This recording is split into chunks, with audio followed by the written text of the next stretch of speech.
Stock మార్కెట్లో biggest mistake business అర్థం కాకుండా స్టాక్ కొనడం. స్టాక్ స్ట్రాంగ్ గా కాదా అని డిసైడ్ చేయడానికి చార్ట్స్ కన్నా ముందు కంపెనీ బిజినెస్ మోడల్ అర్థం చేసుకోవాలి. బిజినెస్ మోడల్ అంటే కంపెనీ ఎలా రెవెన్యూ జనరేట్ చేస్తుంది అనే కంప్లీట్ ఫ్రేమ్వర్క్. అంటే కంపెనీ ప్రొడక్ట్ ఆర్ సర్వీస్ ని క్రియేట్ చేసి కస్టమర్ కి డెలివర్ చేసి ప్రాఫిట్ ఎలా జనరేట్ చేస్తుంది అనే ప్రాసెస్ ని బిజినెస్ మోడల్ అంటారు. First point, company A product or service provide చేస్తుంది. ఫర్ ఎగ్జాంపుల్, ఫుడ్ కంపెనీ అయితే ఫుడ్ ప్రొడక్ట్ సెల్ చేస్తుంది. సాఫ్ట్వేర్ కంపెనీ అయితే యాప్స్ ఆర్ సాఫ్ట్వేర్ డెవలప్ చేస్తుంది. ఇన్వెస్టర్ గా మనకి ప్రొడక్ట్ క్లియర్ గా అర్థమైతే బిజినెస్ ని అనలైజ్ చేయడం ఈజీ అవుతుంది. Second point, revenue model. Company revenue ఎలా జనరేట్ చేస్తుంది. డైరెక్ట్ గా ప్రొడక్ట్ సేల్స్ ద్వారా ఎర్న్ చేస్తుందా, సబ్స్క్రిప్షన్ మోడల్ యూజ్ చేస్తుందా, లేదా commission based revenue. Revenue model clear గా ఉంటే బిజినెస్ లాంగ్ టర్మ్ సస్టైనబిలిటీ గురించి క్లారిటీ వస్తుంది. Third point, target customers. Strong business కి కరెక్ట్ కస్టమర్ బేస్ ఉండాలి. కంపెనీ టార్గెట్ ఆడియన్స్ ఎవరు.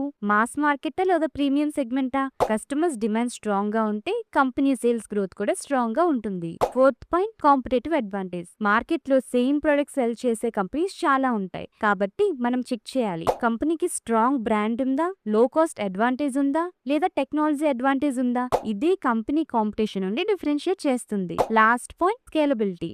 అంటే కంపెనీ ఫ్యూచర్ లో ఎక్స్పాండ్ అయ్యి మోర్ కస్టమర్ రీచ్ అవ్వగలదా. బిజినెస్ స్కేలబుల్ అయితే కంపెనీ గ్రోత్ ఆపర్చునిటీస్ కూడా ఎక్కువ ఉంటాయి. రూల్ గుర్తుపెట్టుకోండి, స్ట్రాంగ్ బిజినెస్ మోడల్ ఉంటే స్ట్రాంగ్ కంపెనీ బిల్డ్ అవుతుంది.